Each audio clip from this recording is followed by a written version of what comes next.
আসসালামু আলাইকুম ভাই। ওয়ালাইকুম আসসালাম। আপনার পরিচয়টা দিবেন, নাম, পলিটেকনিক, ডিপার্টমেন্ট আর কোথায় পরীক্ষা আছে। আসসালামু আলাইকুম ভাই, আমার নাম হলো মোহাম্মদ সাইফুর রহমান জাভেদ। আমার পলিটেকনিক হলো কুমিল্লা পলিটেকনিক ইনস্টিটিউট। আমার কালকে পরীক্ষা হলো আবুল খায়ের গ্রুপে। আবুল খায়ের গ্রুপে কি সাব অ্যাসিস্ট্যান্ট ইঞ্জিনিয়ার পোস্টে? জি ভাই। ও আচ্ছা, তাহলে আমরা আচ্ছা সাব অ্যাসিস্ট্যান্ট ইঞ্জিনিয়ার আর দুইজন জিহাদে যুক্ত হয়েছেন। আচ্ছা, আমরা মিটিংটা বড় করব না। আশরাফুল ভাই একজন হচ্ছে আবুল খায়ের সাব অ্যাসিস্ট্যান্ট ইঞ্জিনিয়ার পোস্টে, আর দুইজন মনে হয় যুক্ত হয়েছে সোনোটেক্সে। তো সোনোটেক্সে আমরা একটু পরে যাব, যেহেতু আমাদের রুল আছে। আশরাফুল ভাই, আবুল খায়ের সম্পর্কে আচ্ছা, সাইফুল ভাই আপনি কি বর্তমানে কোনো জবে আছেন? ভাই আমি একটা এমএস ইঞ্জিনিয়ারিং পাওয়ারের আপনার সেলস এবং মার্কেটিং এর আছে আর কি। আচ্ছা, আপনার সিভিতে কি এটা উল্লেখ করা আছে যেটা দিয়ে অ্যাপ্লাই করছেন? না ভাই। আচ্ছা, না ভাই। ধরে নিবা আপনি ফ্রেশার। ঠিক আছে আশরাফুল ভাই। আচ্ছা, আপনি এই যে শরীফুল্লাহ আপনি আবুল খায়ের গ্রুপের কোড প্রজেক্টে ইন্টারভিউর জন্য ডাকছে। আবুল খায়ের প্রজেক্ট তো অনেকগুলো। টোবাকো ভাই, লাকসাম টোবাকো। আপনি সিভি দিছেন কবে? সিবিডিসি ভাই আর মনে হয় এক সপ্তাহ আগে ভাই। আচ্ছা, ওখানে সাব অ্যাসিস্ট্যান্ট ইঞ্জিনিয়ার পদে আপনাকে ডাকছে। এটা মূলত ওই যে আবুল খায়ের যে বিড়ির ফ্যাক্টরি আছে এটা, বুঝছেন? ওখানে ইউটিলিটি সেকশন আছে, যেখানে আপনার জেনারেটর, সাব স্টেশন, কম্প্রেসার, এই ইলেকট্রিক্যাল মেইনটেনেন্স ডিপার্টমেন্ট আর কি, বুঝছেন? তো এখানে ফ্রেশ ইঞ্জিনিয়ারদের ওখানে থাকার ফ্যাসিলিটি আছে। আমি যতটুকু জানি থাকা টাকা এগুলো সবই দেয়। পাশাপাশি জয়নিং ফ্রেশ হিসাবে মনে হয় স্যালারি সম্ভবত আগে 2 বছর আগে স্কেল ছিল 12,000 না 13,000 আগের স্কেল, আর এখন মনে হয় সম্ভবত 15,000 এরকম করছে আর কি। আমার যতটুকু ধারণা, আমি যতটুকু আমার জানা আছে 15,000 স্টার্টিং এ ধরে। ডিউটি মনে হয় 8 ঘন্টা, শিফটিং ডিউটি হয়ে থাকে সাধারণত। আর ওখানে কাজ মূলত মেনটেনেন্স ডিপার্টমেন্টের কাজ তো। জি ভাই। হ্যাঁ, কাজ যেহেতু মেইনটেনেন্স ডিপার্টমেন্টের কাজ, আপনি ওখানে মেইনটেনেন্সের কাজ শিখতে পারবেন। যেহেতু আপনি ফ্রেশ সিভি দিয়েছেন, মনে হয় যেহেতু ফ্রেশ সিভি দিয়েছেন, আপনার সেক্ষেত্রে খুব একটা করবে না, জটিল কোনো কোশ্চেন করবে না। আর ওখানে ইলেকট্রিক্যাল ইঞ্জিনিয়ার আছে, ম্যানেজার আছে, ওনারা থাকবে ইন্টারভিউতে। আপনাকে যে আমরা যে স্কয়ার গ্রুপের যে ইন্টারভিউ সেশনটা, এটা আপনি কতটুকু শুনছেন আমি জানি না। যদি শুনে থাকেন তাহলে এই বেসিক জিনিসগুলোই ধরবে, বুঝছেন? সাব স্টেশন কি, ট্রান্সফরমার, পিএফআই, এলটিএইচটি, পিএফআই, তারপরে এমসিবি কি, পাওয়ার ডিবি কি, DB box, 220, 440, motor, reverse forward, star delta, ঠিক আছে? ম্যাগনেটিক কন্টাক্ট কি, ম্যাগনেটিক কন্টাক্ট কোথায় ব্যবহার করা হয়, তারপর হচ্ছে আপনার রিলে কি, রিলে টাইমার বা টাইমার, মোটরের টাইমার বলতে কি বোঝেন, এই জাতীয় কিছু বেসিক। মাল্টিমিটারের কাজ জিজ্ঞেস করতে পারে। হ্যাঁ, মাল্টিমিটার কেন, কি দরকার, ইলেকট্রিক্যালের মাল্টিমিটারের প্রয়োজনীয়তা কি, মাল্টিমিটার কি কাজে ব্যবহার করা হয় ইলেকট্রিক্যাল ডিপার্টমেন্টে। এই মাল্টিমিটারের ফাংশন গুলো এখানে একটু বেশি ব্যবহার করে, যেহেতু প্রোডাকশন রিলেটেড ফ্যাক্টরি। ওইখানে ভারী মোটর সরঞ্জাম অনেক অনেক আছে আর কি। আপনার ইউটিলিটি সেকশন আছে, তো এখানে কম্প্রেসারও আছে, মোটর আছে, একটু মানে ভারী ইলেকট্রিক্যাল ইকুইপমেন্ট বসানো আছে। আপনাকে বিশেষ করে একটু 440 লাইনের বিষয়ে জিজ্ঞেস করতে পারে। 220 লাইন কি, একটা মোটরের, যেটা ওই যে আপনার কিছুক্ষণ আগে বললো যে একটা মোটর চালাইতে গেলে এত কিলোওয়াট মোটর, তার কত আরএফ ব্যবহার করা লাগবে, বা 10 কিলোওয়াট মোটর আপনি কত কিলোওয়াট এটার এমসিবি দিবেন, বা সার্কিট ব্রেকারস যেটা আছে এটা আপনি কত কিলোওয়াট ব্যবহার করবেন, এম্পিয়ার ব্যবহার করবেন। মোটর সেফটি বলতে কি বুঝো, একটা মোটর আপনি এম্পিয়ার বেশি নিচ্ছে তার কারণ কি হইতে পারে।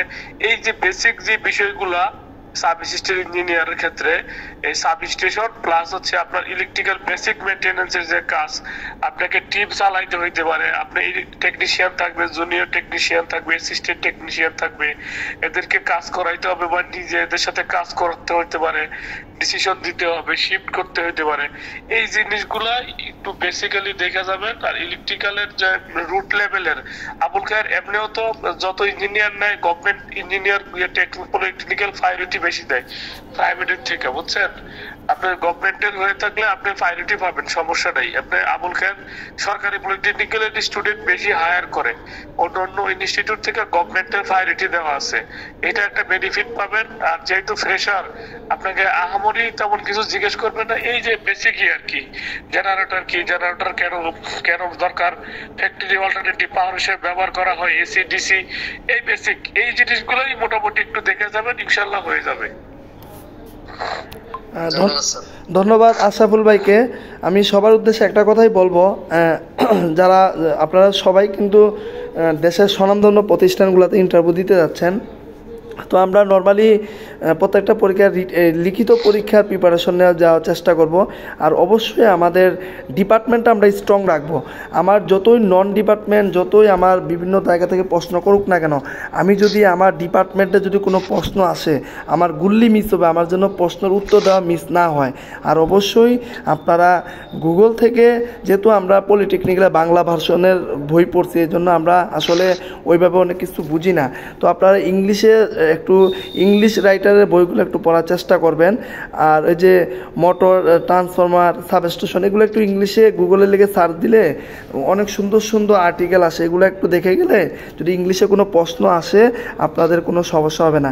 আর আবুল খায়ের বর্তমানে ভালো একটি স্বনামধন্য প্রতিষ্ঠান, ওনাদের অনেকগুলা ব্যবসা আছে, তার মধ্যে যে টুবাকো, যেটা এটা 1953 সালে ওরা ম্যানুফ্যাকচারিংয়ের যাত্রা শুরু করে, খুবই ভালো কোম্পানি।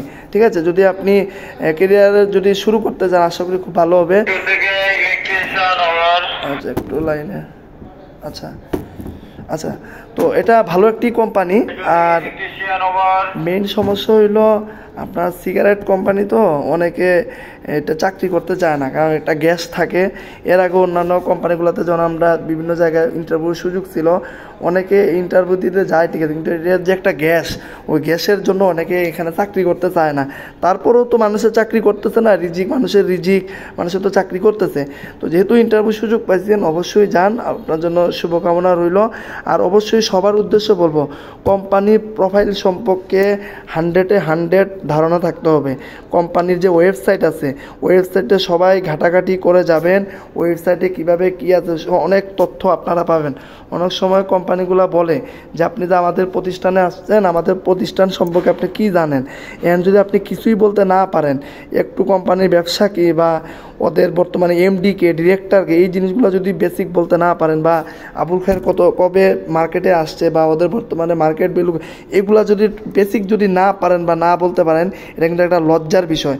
কারণ এটা লজ্জা না যে আপনি আমাদের কোম্পানিতে ইন্টারভিউ দিতে আসছেন অথচ আপনি আমাদের সম্পর্কে জানেন না। এজন্য সবাইকে বলবো, বর্তমানে কিন্তু ম্যাক্সিমাম কোম্পানিগুলো ইন্টারভিউতে কিন্তু কোম্পানির প্রোফাইল সম্পর্কে জানতে চায়। এমনও অনেক কোম্পানি আছে যে আমাদের কোম্পানি সম্পর্কে আপনি কিছু লেখেন, এখন যদি আপনি ওয়েবসাইট ঘাটাঘাটি না করেন, ফেসবুকে ওদেরকে ঘাটাঘাটি না করেন, লিঙ্কডিনে ঘাটাঘাটি না করেন, ইউটিউবে যদি ঘাটাঘাটি না করেন, তাহলে তথ্য পাবেন না। তাহলে ওই ফাঁকা জায়গায় আপনি কী লিখবেন বা ওনাদেরকে তখন প্রশ্ন কী দিবেন? আর আপনি যদি সুন্দরভাবে কোম্পানির, আমাদের এমনও অনেক এমপ্লয়ি আছে ওরা কোম্পানির প্রোফাইল সম্পর্কে চমৎকার উপস্থাপন করার কারণে ওনাদের চাকরি হয়েছে।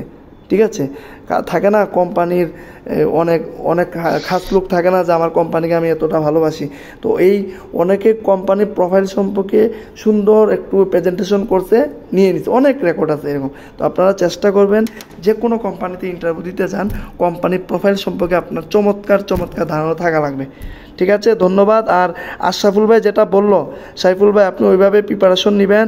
আর আমাদের প্রত্যেকটা ফেসবুক গ্রুপ, ইউটিউবে অনেক ভিডিও শেয়ার করা হচ্ছে, ওগুলো একটু আপনারা সময় করে দেখবেন, ওইখান থেকে আপনারা বিভিন্ন তথ্য পাবেন। আশা করি আপনারা উপকৃত হবেন। বুঝতে পারছেন এই শরীফুল ভাই? জি বলেন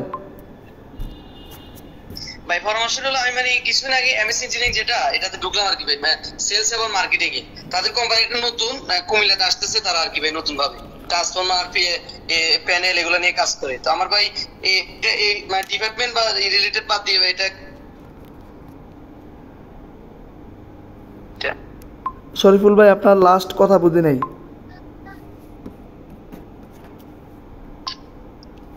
আসসালামু আলাইকুম ভাই, শুনতে পাচ্ছেন ভাই? লাস্টের শব্দ বুঝি নাই, ওই যে কি বলছেন যে ডিপার্টমেন্ট বাদ দিয়ে, এটা বুঝি নাই।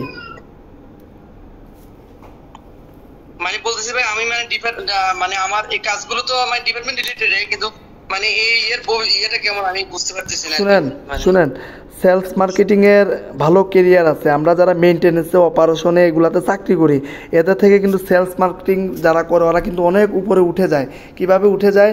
আপনি যদি ডিপার্টমেন্ট সেক্টরে থাকতে পারেন, যেমন সিমেন্টস বা অন্যান্য যে কোম্পানিগুলো আছে, এগুলাতে যারা ত্রিপলি যারা যুক্ত হয়, যারা জব নেয়, এরা কিন্তু অল্প সময়ের ভিতরে এরা যে পরিমাণ গিফট পায়, বোনাস পায়, যে পরিমাণ সুযোগ সুবিধা ফেসিলিটি পায়, এগুলো আমরা 10 বছর 15 বছর মেনটেন্সে চাকরি করে এগুলো আমরা পাই না। এই জন্য আপনি সেলস মার্কেটিং করবেন তখনই যখন আপনার কোম্পানি একটা ভ্যালুয়েবল হবে এবং কোম্পানি প্রোডাক্ট ভালো, মার্কেটের ডিমান্ড ভালো। কারণ আমাদের মূল উদ্দেশ্য কি? সব কিছুর মূল উদ্দেশ্য কিন্তু আমাদের টাকা। আজকে অনেকে মেনটেন্সে 10 বছর অভিজ্ঞতা, বেতন পায় না 20,000, তাইলে এর সংসার চলবে কেমনে? আরেকজনে সেলস মার্কেটিং করে মাসে বেতন পাইতেছে 40-50,000, তাইলে কোনটা দরকার? এই জন্য আপনাকে ব্যালেন্স করে চলতে হবে, কারণ আমাদের মূল উৎস হচ্ছে আমাদের টাকা। এই জন্য আপনাকে ওইভাবে লেগে থাকতে হবে। আর আরেকটা বিষয়, সেলস মার্কেটিং, ধরেন আজকে আপনি আছেন আবুল খায়েরে, 2 দিন পরে আপনি গেলেন ক্রাউন সিমেন্টে, তখন কিন্তু আরও আপনার সুযোগ সুবিধা বেড়ে যাবে। কারণ এদের যে পরিমাণ ডিমান্ড মার্কেটে, আমাদের তো পোলাপানরা বুঝে না যে সেলস মার্কেটিং, কিন্তু ব্র্যান্ড কোম্পানিগুলো দিতে হবে, প্রোডাক্টেবল, ভ্যালুয়েবল, মার্কেটে ডিমান্ডেবল কোম্পানিগুলোতে দিতে হবে। তাহলে সেলস মার্কেটিংয়ে ভালো ফিউচারে অনেক কেরিয়ার করা যায়। আপনি যে যারা মেনটেন্যান্স অপারেশনের জন্য পাগল, তা আমার ডিপার্টমেন্ট দরকার, এই দরকার, তারা তো এগুলো বুঝে না। তাদের থেকে আপনি অনেক ভালো থাকবেন যদি আপনি ওই রকম ভ্যালুয়েবল কোম্পানিগুলোতে যাইতে পারেন। বুঝতে পারছেন শরীফুল ভাই? জি জি ভাই, ধন্যবাদ ভাই, এটা ভালো পরামর্শ। আচ্ছা, আর ইন্টারভিউ সবাই ইন্টারভিউ দেন, যেহেতু ইন্টারভিউ সুযোগ পাইছেন। ঠিক আছে, আর কোনো প্রশ্ন আছে আপনার? না ভাই। ওকে, ভাই আমার যে কোম্পানিটা এমএসসি ইঞ্জিনিয়ারিং আর কি ভাই, নতুন তারা শুরু করতেছে কুমিল্লাতে আর কি, এখন আমার ওইখানে দিচ্ছে সেলস এন্ড মার্কেটিং। আচ্ছা সমস্যা নাই, আমরা আবার আপনার কাছে আসবো।